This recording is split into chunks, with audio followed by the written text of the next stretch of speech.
La famille, la paix sur vous. Je vous refais rapidement le direct puisqu'on m'a fait comprendre, on m'a dit, mes équipes m'ont dit que le son n'était pas du tout bon. À l'endroit où on était, il y avait beaucoup trop de bruit, ce qui faisait que c'était inaudible. Donc on va faire beaucoup plus court, d'accord, beaucoup plus synthétique et avec, je l'espère, un meilleur son. Je vous le dis simplement. Face à la situation que connaît le Mali aujourd'hui, nous n'allons pas parler 10 000 ans. Nous appelons à la mobilisation.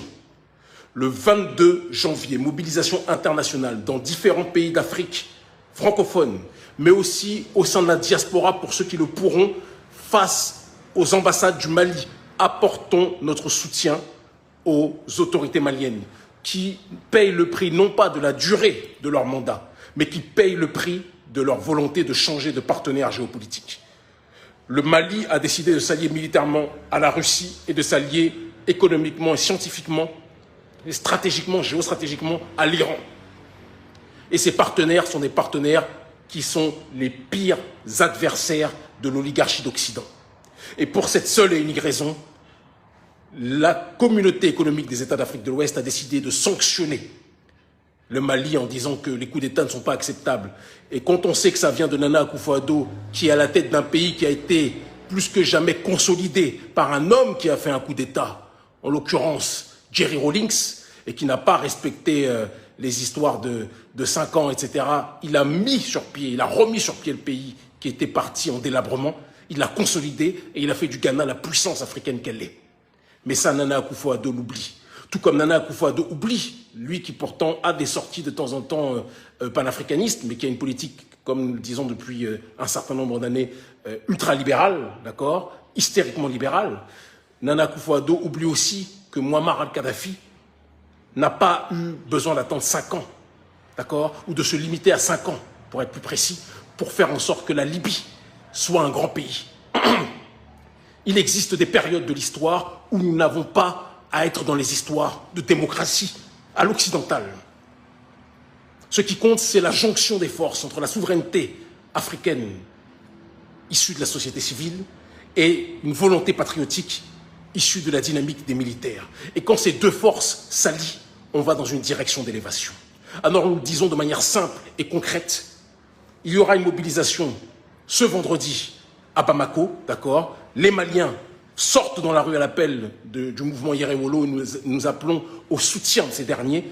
Et le 22 janvier, nous le disons, le 22 janvier, tous ceux qui le peuvent, je répète, tous ceux qui le peuvent, se mobilisent en Afrique francophone et dans la diaspora, face aux ambassades, pour ceux qui sont dans la diaspora, en Afrique francophone, face aux ambassades maliennes aussi, d'accord. Et de toute façon, une affiche sera communiquée incessamment sous peu, pour soutenir le Mali, pour condamner cette exaction de la CEDEAO, pour condamner cette exaction de la communauté internationale, parce que la France, ce qui la dérange, je le dis, je le répète, ce n'est pas le coup d'État.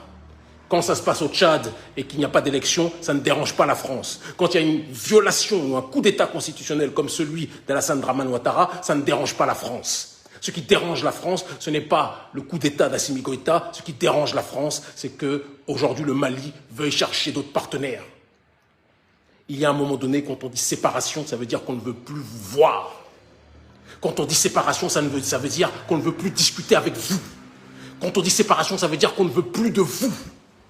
Pendant combien de temps, l'oligarchie française, vous allez faire semblant de ne pas comprendre ce que nous disons?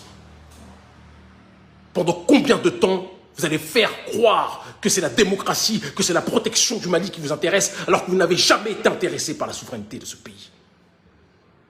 Vous avez colonisé hier, vous néocolonisez aujourd'hui, vous dépouillez, vous pillez, et vous avez l'arrogance et le culot de vous présenter comme les protecteurs de notre dignité. Nous ne voulons pas de votre aide. Parce qu'avec des amis comme vous, nous n'avons pas besoin d'ennemis. Jeunesse africaine, 22 janvier, mobilisation internationale pour soutenir le Mali. Ne laissons pas le Mali comme nous avons laissé Kadhafi. Ne laissons pas le Mali comme nous avons laissé Kadhafi. Parce que notre peuple aime trop pleurer les entités mortes, mais les combattre de leur vivant. Arrêtons ça. L'Afrique libre ou la mort, nous vaincrons. Ils finiront par comprendre.